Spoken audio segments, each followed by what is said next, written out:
Hello everyone, welcome to our YouTube channel Online Pharma Mantra by Alok Kumar Yadav. Friends, today I am going to talk about the internal genitalia of female. You may say it internal reproductive system of female. So let us start the video. सबसे पहले हम लोग देखेंगे internal reproductive system के mainly कौन कौन से organs हैं. तो सबसे पहला ऑर्गन ओवरी है, जो कि एक पेयर ओवरी पाई जाती है, जिसकी जिसकी साइज 3.5 इंटू 2.5 इंटू 1.5 सेंटीमीटर होती है. दूसरा ऑर्गन कौन सा है? फैलोपियन ट्यूब, जिसकी साइज 10 से 15 सेंटीमीटर होती है और ये भी एक पेयर पाया जाता है.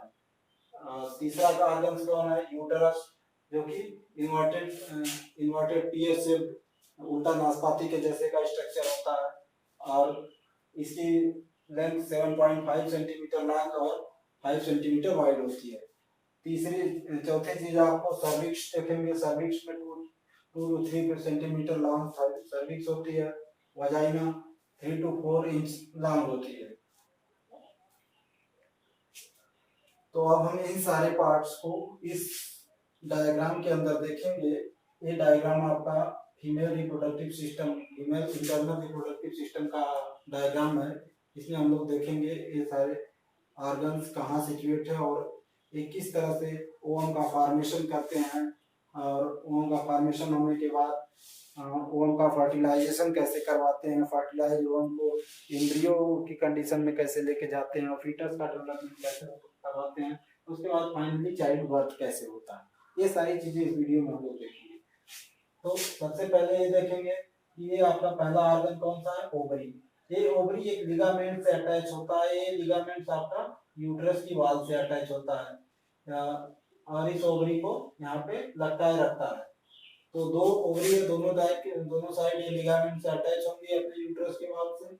और इसके ऊपर आप देखेंगे ये जो स्ट्रक्चर है फैलोपियन ट्यूब का स्ट्रक्चर है. दो फैलोपियन ट्यूब्स भी पाए जाएंगे, एक पेयर. तो फैलोपियन ट्यूब का स्ट्रक्चर है. फैलोपियन ट्यूब के स्ट्रक्चर में आप सबसे पहले देखेंगे कि ये जो फिंगर लाइक स्ट्रक्चर है ये क्या कर रहा है? इसको हम लोग फिम्ब्रेई बोलते हैं. फिम्ब्रेई बोलते हैं.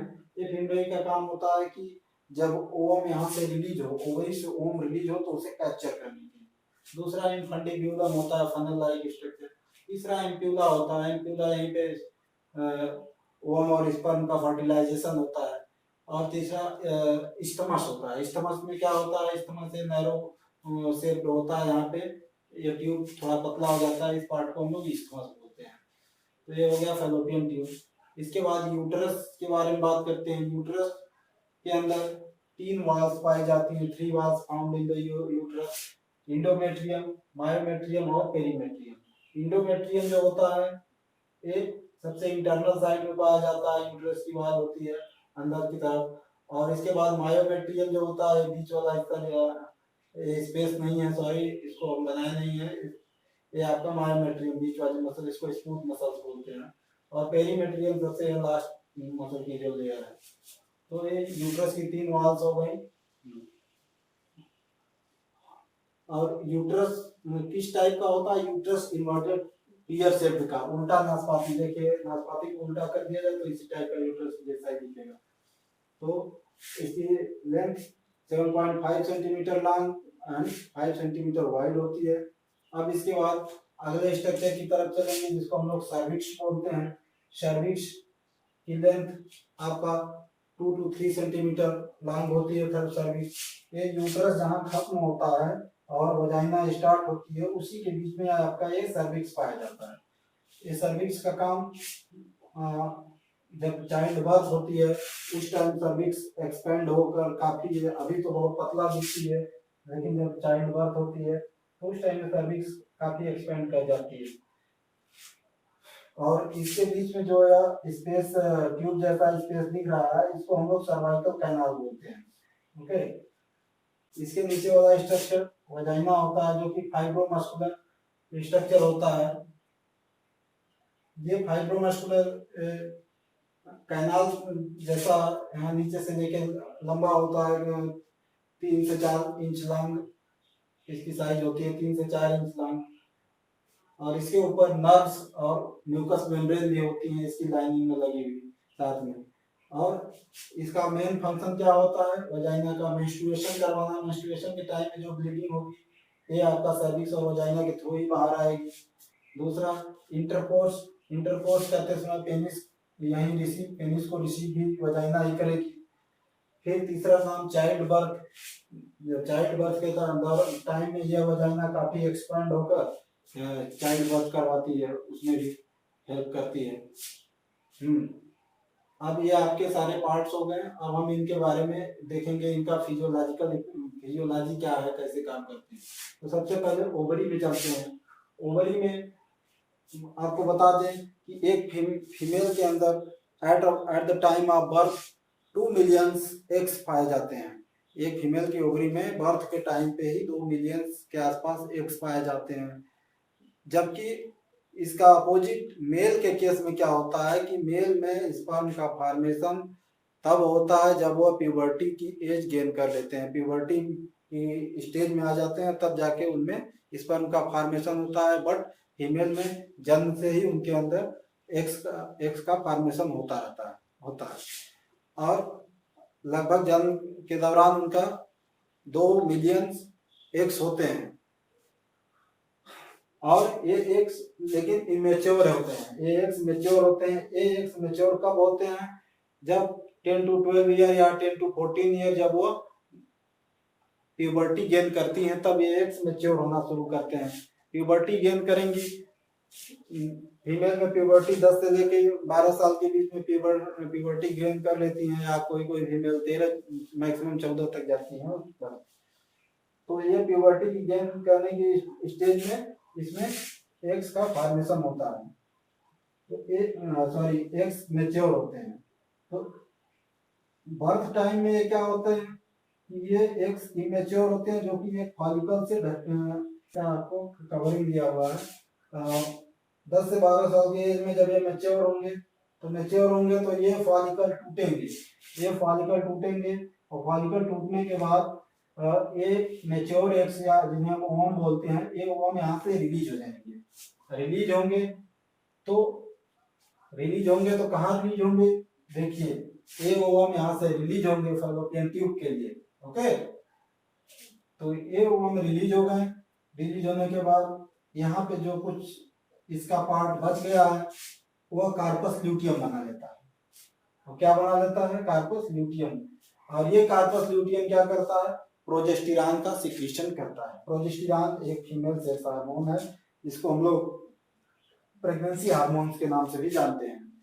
तो यहाँ पर देखिए, अभी तक इस इमेच्योर एग को मेच्योर बनाने में जो हार्मोन लगे थे, ईस्ट्रोजन और प्रोजेस्टेरॉन दोनों का रोल आता है। तो ईस्ट्रोजन का रोल होता है कि एक्स को मेच्योर बनाना और साथ साथ फीमेल में और सारी सेकेंडरी सेक्सुअल कैरेक्टरिस्टिक का ग्रोथ करना, जैसे कि ब्रेस्ट का ग्रोथ करना, ऑक्सिलरी हेयर का ग्रोथ करना, प्यूबिक हेयर का ग्रोथ करना और हिप्स का ग्रोथ करना, ये सारी चीजें का ग्रोथ ईस्ट्रोजन की वजह से होता है। देखिए, तो अब ये प्रोजेस्टेरॉन यहाँ से रिलीज हो गया। अब ये प्रोजेस्टेरॉन निकला, अब इसका क्या क्या काम है इसको हम लोग देख लेते हैं कि जब ये प्रोजेस्टेरॉन यहाँ से निकला है तो प्रोजेस्टेरॉन सबसे पहले इंस्ट्रक्ट करेगा दूसरी ओवरी को कि भाई एक ओवम निकल चुका है, एक ओवम यहाँ से निकल चुका है, एक ओवम निकल चुका है जिसको फेमराई ने कैप्चर कर लिया, वो फैलोपियन ट्यूब में रन कर रहा है ओवम। अब दूसरी ओवरी को इंस्ट्रक्ट करता है कि भाई इस टाइम आप दूसरा मत निकालिए, दूसरे ओवम की जरूरत नहीं है, उसे मत रिलीज कीजिए। तो और दूसरा काम क्या है, ये प्रोजेस्टेरॉन यूट्रस को भी इंस्ट्रक्ट करता है कि नहीं ओवम रिलीज हो चुका है, मे भी पॉसिबिलिटी है कि ये ओवम फर्टिलाइज हो जाए। ओवम रिलीज हो चुका है, मे भी पॉसिबिलिटी है कि ये ओवम फर्टिलाइज हो जाए, इसलिए आप अपनी वाल को ठीक कीजिए। यूट्रस को ये कहता है। तो यूट्रस पे क्या होता है, यूट्रस पे जो ब्लड कैपिलरीज हैं वो कलेक्ट होने लगती हैं और ये वाल काफी ठीक हो जाती है। और तीसरी चीज क्या है, यही प्रोजेस्टेरॉन तब इंडिकेट करता है आपको एक बार फिर कि आपका जो ओवम रिलीज हुआ था, इसे फर्टिलाइज होने के लिए स्पर्म अगर नहीं मिला है तो भी ये प्रोजेस्टेरॉन इंडिकेट करता है। अगर इस ओवम को फर्टिलाइज होने के लिए स्पर्म नहीं मिला तो ये प्रोजेस्टेरॉन कार्पस ल्यूटियम से निकलना बंद हो जाएगा, यह सिक्रीशन ब्लॉक हो जाता है। यह जब प्रोजेस्टेरॉन का सिक्रीशन ब्लॉक होता है तब इसका मतलब यह निकलता है कि ये जो ओवम निकला था ये ओवम फर्टिलाइज नहीं हो पाया। ओके, तो ये हो गए प्रोजेस्टेरॉन के काम कि प्रोजेस्टेरॉन ओवरी को भी इंस्ट्रक्ट करता है कि आप अगला एग न निकालो क्योंकि एक एग ऑलरेडी दौड़ रहा है। दूसरा यूट्रस की वॉल को भी इंस्ट्रक्ट करता है। तीसरा ये भी बताता है कि ये एग फर्टिलाइज नहीं हो पाया है, अब हमें अगली मेंस्ट्रुअल साइकिल के लिए जाना होगा। तो अब यहाँ पे देखते हैं कि ये जो यहाँ से मैच्योर एग रिलीज हुआ था ओवरी से, तो ये मैच्योर एग ओवरी से रिलीज होने के बाद यहाँ एम्पुला में पहुंचा। एम्पुला ये साइट ऑफ द फर्टिलाइजेशन है। यहाँ पे एम्पुला में जाके वेट करेगा किसका, स्पर्म का। अगर उस टाइम फर्टिलाइजेशन हो गया 24 से 48 घंटे के भीतर तो मेल का जो स्पर्म है ये मूव करते हुए यहाँ पे जाएगा एम्पुला में और दोनों एक दूसरे से दोनों सेल्स, मेल के स्पर्म सेल और फीमेल का ओवम से ओवा की सेल्स, ये दोनों एक दूसरे से फर्टिलाइज करेंगे और जाइगोट का फॉर्मेशन करवाएंगे। ठीक है, तो ये दोनों गैमेट्स यहाँ फर्टिलाइज किए। फर्टिलाइज करने के बाद यहाँ पे आकर चिपकने लगते हैं। ये जो चिपक रहा है इसको हम लोग क्या बोलेंगे, एम्ब्रियो। ये आपका एम्ब्रियो हो जाएगा। ओके, ये एम्ब्रियो मतलब भ्रूण हो जाएगा। यही एम्ब्रियो आगे चल के फीटस का डेवलपमेंट करेगा। ये एम्ब्रियो साइक्लाइक स्ट्रक्चर बनेगा, फिर फीटस का डेवलपमेंट करेगा। बट कंडीशन कि अगर उस टाइम एक कंडीशन है कि अगर उस टाइम ये फर्टिलाइज होने के लिए स्पर्म को नहीं पाया तो एक यही डिस्ट्रक्ट हो जाता है। और ये एक डिस्ट्रक्ट जब होता है तो मेंस्ट्रुअल साइकिल उसी समय स्टार्ट हो जाती है। और ये स्टार्ट होने के लिए यहाँ पे देखिए जो ये लाइनिंग बनी थी आपके इंडोमेट्रियम की वॉल पे, ये लाइनिंग रप्चर हो जाती है और यहाँ से ब्लीडिंग स्टार्ट हो जाती है। ये लाइनिंग रप्चर होगी, ब्लीडिंग स्टार्ट हो जाएगी और ब्लीडिंग स्टार्ट होगी through out the vagina, bleeding बाहर निकल जाएगी। तो ये बेसिक फंक्शन हो गया कि अगर ओवम फर्टिलाइज नहीं हुआ तो मेंस्ट्रुअल फ्लो स्टार्ट हो जाएगा। अगर ओवम फर्टिलाइज हो गया तो यहाँ पे मेंस्ट्रुअल फ्लो स्टार्ट नहीं होगा, ये लेडी प्रेग्नेंट हो जाएगी जिसमें कि अब फीटस का डेवलपमेंट होना शुरू हो जाएगा। तो ये कंडीशन होती है। अब आपको बता दें कि मेंस्ट्रुअल साइकिल जो होती है अप्रोक्सीमेट 28 और कुछ लोगों में 30 डेज या 32 डेज की भी होती है, लेकिन एक स्टैंडर्ड डाटा 28 है। तो 28 डेज की मेंस्ट्रुअल साइकिल होती है जिसमें पहले दिन से लेकर 14वें दिन तक, first day to 14th day तक एस्ट्रोजन का सिक्रीशन होता रहता है। और ये एस्ट्रोजन कहाँ से, ओवरी से सिक्रीट होता है। ये एस्ट्रोजन का सिक्रीशन होगा तो जो इमेच्योर रहेगा ये मैच्योरिटी गेन करेंगे। इसी एस्ट्रोजन के प्रेजेंस में ये मैच्योरिटी गेन करेंगे, उसे काफी ज्यादा नरिशमेंट मिलेगा। उसके बाद जब 14th डे आ जाता है, 14वां दिन आ जाता है, तो एक दिन पहले एक दिन आगे पीछे होता है, तो 14th डे में ये जो ओवम थे ये मैच्योर हो जाएंगे। मैच्योर होने के बाद ये ओवुलेशन की प्रोसेस के लिए रेडी हो जाएंगे। ओवुलेशन की प्रोसेस मतलब ओवम रिलीज होना, मतलब ओवरी से ओवम का रिलीज होना, ओवुलेशन शुरू हो जाता है। तो ओवुलेशन की प्रोसेस में आ जाएंगे और यहाँ से ओवम रिलीज होना शुरू होगा। और रिलीज होगा तो कार्पस ल्यूटियम हमने बताया था कि वो स्ट्रक्चर बन जाता है कि कार्पस ल्यूटियम बन जाता है। कार्पस ल्यूटियम प्रोजेस्टेरॉन का सिक्रीशन करवा देता है। तो अगला 14 से 28 दिन तक प्रोजेस्टेरॉन का सिक्रीशन होगा। यह प्रोजेस्टेरॉन का सिक्रीशन आपको बताएगा कि प्रेगनेंसी हो रही है कि नहीं हो रही है। अगर 28 दिन तक यह प्रोजेस्टेरॉन को लगा कि नहीं अब ओवर फर्टिलाइज नहीं हो सकता, तो जब ओवर फर्टिलाइज नहीं होगा तो फिर से आपका 1 से लेकर 7 दिन तक के लिए फिर से आपकी ब्लीडिंग फेज स्टार्ट हो जाएगी और अगली साइकिल स्टार्ट हो जाएगी।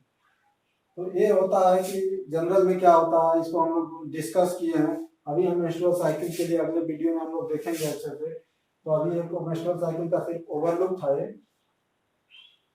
तो मैं आपको कुछ बेसिक चीजें बता देना चाहता हूँ कि जिससे एक फीमेल 400 एग्स रिलीज कर सकती है throughout the menstruation period, throughout the their gestation period में, सॉरी मेंस्ट्रुएशन पीरियड मतलब मीनार्स से लेकर मीनोपॉज तक के पहुंचने की स्टेज में लगभग 33-34 साल तक वो मेंस्ट्रुअल साइकिल आती रहती है फीमेल को।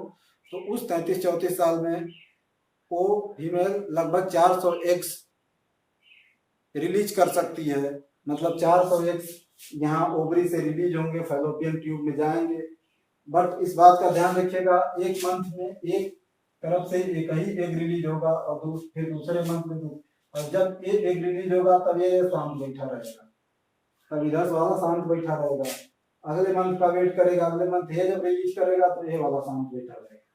तो लगभग 400 होते हैं। लगभग आप कैलकुलेट करके निकाल भी सकते हो कि 12 साल के बाद मान लीजिए कोई गर्ल्स अगर मीनार्स की कंडीशन में आई, पहली बार मेंस्ट्रुअल साइकिल आई, तो 12 से लेकर अगर उसको 45-46 साल तक मेंस्ट्रुअल साइकिल चल रही है तो लगभग 33 या 34 साल की एज तक वो मेंस्ट्रुअल पीरियड्स उसके अंदर आएंगे। तो हर ईयर में 12 एग अगर रिलीज हो रहे हैं, 12 महीने हो रहे हैं तो 12 एग रिलीज होंगे, 6 इधर से 6 इधर से। तो 35 या 34 इंटू 12 आप करोगे तो लगभग 400 एग्स आ जाएंगे।